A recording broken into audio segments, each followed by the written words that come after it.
Andhra Pradesh assembly సమావేశాల్లో గత ప్రభుత్వంపై సీఎం చంద్రబాబు నాయుడు తీవ్ర స్థాయిలో విమర్శలు చేశారు. అసెంబ్లీలో ఎక్సైజ్ శాఖపై శ్వేతపత్రం విడుదల చేసిన ఆయన వైసీపీ నేతలు 3,113 కోట్లు అక్రమంగా వసూలు చేశారని ఆరోపించారు. రాష్ట్రంలో ఎక్కడా లేని విధంగా లోకల్ బ్రాండ్ల మద్యాన్ని అందుబాటులోకి తీసుకొచ్చి ప్రజల ప్రాణాలతో చెలగాటమాడారని ఫైర్ అయ్యారు. వైసీపీ హయాంలో జరిగిన మద్యం కుంభకోణంపై సిఐడితో సమగ్ర దర్యాప్తు జరిపిస్తామని అసెంబ్లీ వేదికగా చంద్రబాబు ప్రకటించారు.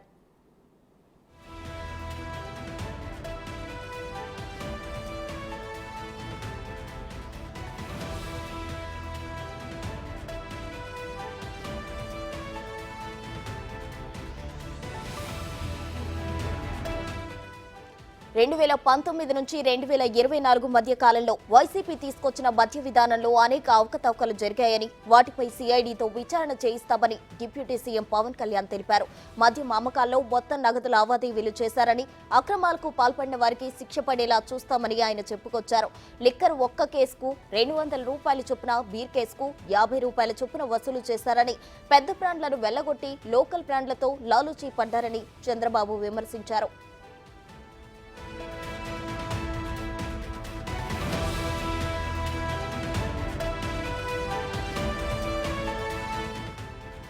సిఐడి విచారణలో ఎంత అవినీతి జరిగిందో బయటకు వచ్చే అవకాశం ఉంది. ఈ వ్యవహారంలో రైల్వేలో ఉన్న వాసుదేవరెడ్డి ఉన్నట్లు తెలుస్తోంది. కాగా గత కొన్ని రోజులుగా వాసుదేవరెడ్డి పరారీలో ఉన్నారని అధికారులు తెలిపారు. 20 రోజుల నుంచి వాసుదేవరెడ్డి కార్యాలయం, నివాసాల్లో సిఐడి సోదాలు నిర్వహించింది. 5గురు వైసీపీ నేతల హస్తం ఉన్నట్లు సిఐడి తేల్చింది. వారిపై కేసు నమోదు చేసి విచారించే అవకాశం ఉంది. ఫర్ కేస్ ఆఫ్ లిక్కర్ ఇంత ఇస్తే రిలీజ్ చేసేవాళ్ళు ఆర్డర్. ఒక కేసు ఐఎంఎల్ ఎంత ఉందో దానికి ఇస్తే దానికి రిలీజ్ చేసేవాళ్ళు, బీర్కి చేసేవాళ్ళు. ఇది ఊరికే ఎస్టిమేషన్ రేపు రావాలి. ఇవన్నీ కూడా ఎక్కడ పోయింది కూడా ఎతకాలి, కూడా మనందరం ఇన్వెస్టిగేషన్ చేయాలి. ఇది చూస్తే ఇల్లీగల్ కలెక్షన్ రఫ్గా 2,000 రూపాయలు average for case of liquor. 200 రూపాయలు 200 రూపాయలు ఆవరేజ్ ఉండేదానిపైన 50 కేసుకి బీర్ సోల్డ్. అదే మరి దీనిపైన మొత్తం ఎస్టిమేటెడ్ ఎక్స్టార్షన్ ఇల్లీగల్ కలెక్షన్ 19/24కి 2,861 వస్తుంది. Only IMFL. బీర్లో 252. 2 క్యాలిక్యులేషన్ చేశా.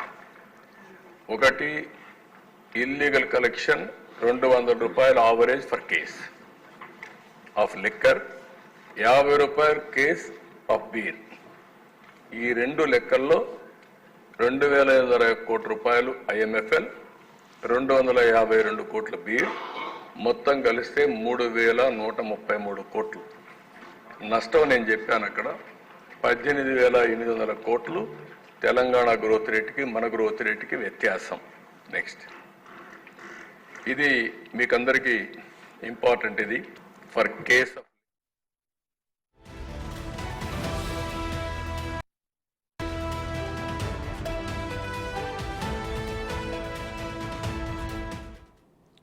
ఏపీ లిక్కర్ స్కామ్ కు సంబంధించి నిన్న చంద్రబాబు నాయుడు గారు అసెంబ్లీలో శ్వేతపత్రం విడుదల చేయడం జరిగింది. ఇక దీనికి సంబంధించి ఓవరాల్ డీటెయిల్స్ మా ప్రతినిధి శివ లైవ్ లో అందించేందుకు సిద్ధంగా ఉన్నారు. శివ, చెప్పండి. అయితే మద్యం కుంభకోణానికి సంబంధించి ఇందులో 5గురు వైసీపీ నేతల పేర్లు కూడా ఉన్నట్లు సమాచారం అందింది. ఓవరాల్ డీటెయిల్స్ ఏంటి, వారు ఎవరు?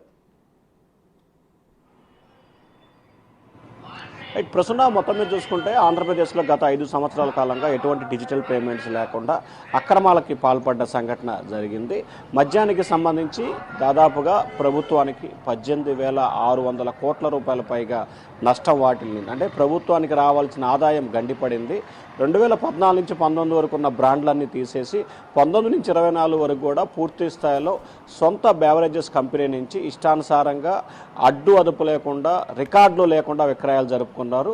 అలాగే దాదాపుగా 3,113 కోట్ల రూపాయలు వైఎస్ఆర్సీపీ నేతలు దీంట్లో దోచుకున్నట్లు ఇప్పటివరకు కూడా నివేదికలను బట్టి, ఇప్పటివరకు వచ్చిన ఆధారాలను బట్టి తేల్చుకోవడం జరిగింది.